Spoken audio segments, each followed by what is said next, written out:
1.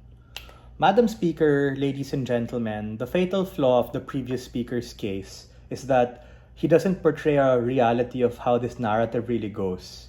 Because my partner's POI to him was that it's precisely because people are different that make the expectation of this so singular. How does that work? When you portray this expectation and when you say that, pag gusto may paraan, pag ayaw may dahilan, meaning if this person wanted to, he would do this thing, that thing is the point and contention of this debate. It creates an anchor point of expectation.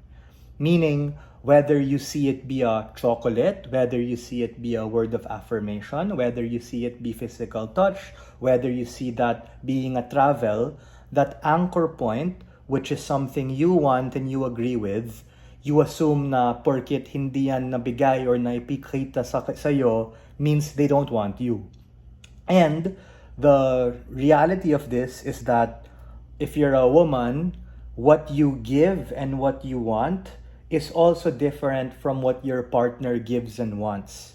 Meaning the previous speaker makes this false correlation between these love languages being similar. And I want to make this round-winning characterization super clear.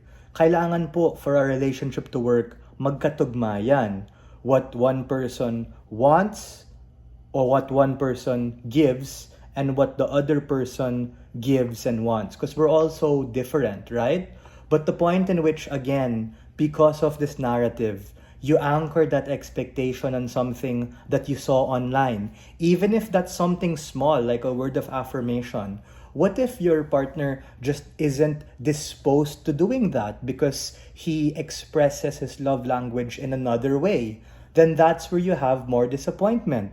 And the nuance, again, to the rise of the narrative that side opposition has to contend with is the way in which people really go about doing this.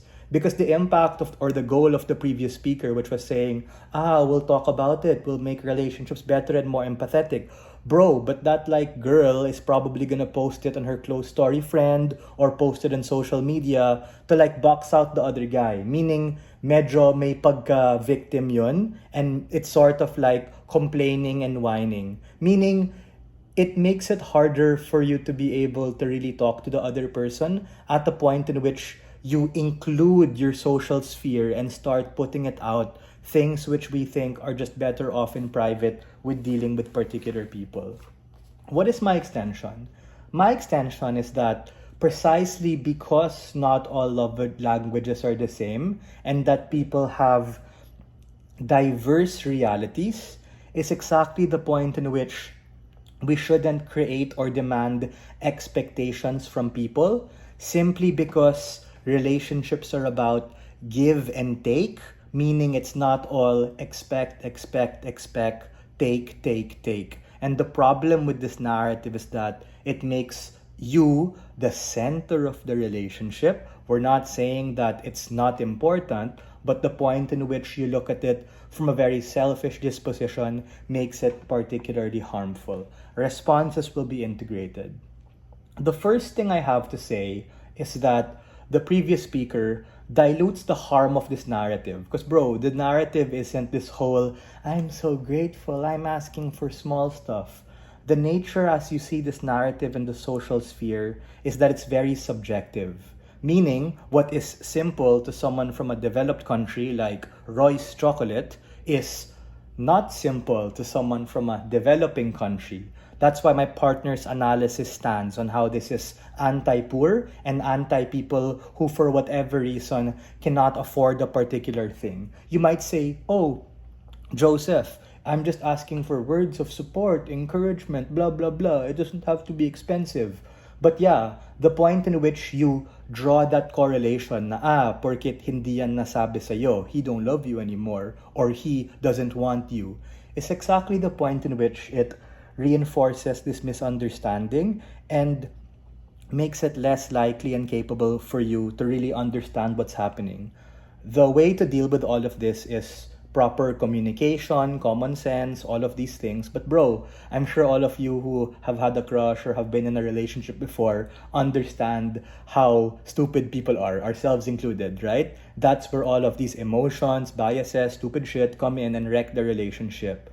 What I'm saying and what my partner are saying is that this narrative contributes to that. Instead of being able to make it about you, nadadama yung kapamilya, yung kaibigan, the whole social circle, fuck, the whole org. And that's the point in which it just makes it harder to arrive at that relationship. The next thing is that the previous speaker says, well, people get complacent and we want to call them out. I recognize that, sure. Maybe people can get complacent, but to be honest, man, men and women, we're not mind readers. Meaning, the lady cannot expect the other dude to read their mind because they're gonna post about it, and the guy also can't read her mind and expect what's gonna happen. So on both ways, you can't read minds, and the point in which you end up just complaining about this in the social sphere is the point in which you make it less and less proximate to be able to talk to that particular person. I understand where this narrative is coming from, right? That's the positive material that my partner and I are saying.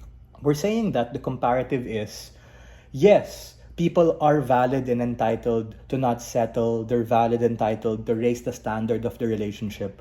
But gang, we have to understand relationships are not about just one person. You're not the center of this thing. And the point in which you keep posting about it, you keep making yourself the anchor and reference point, is the point in which it creates a false expectation for the other person. Because there are times where a relationship is 50-50, ideally. There are times where it's 80-20, 70-30, right? 20-80, 30-70. Sometimes when you go through very difficult times in a relationship, I'm sure you've all aware, or if you're not yet in a relationship, you've all experienced parts in your life where you're like rock bottom. Sometimes it's 90-10 or 100-0, meaning the very harm of this narrative is that it really robs you the chance to truly be empathetic about your partner's situation and undermines the very nature of a relationship, which is being complete so you can also be complete with someone else, and just makes it so compare-y and make it so difficult to be able to fix the point in which everyone gets involved. And for all of these reasons, we're very proud to still stand on side proposition.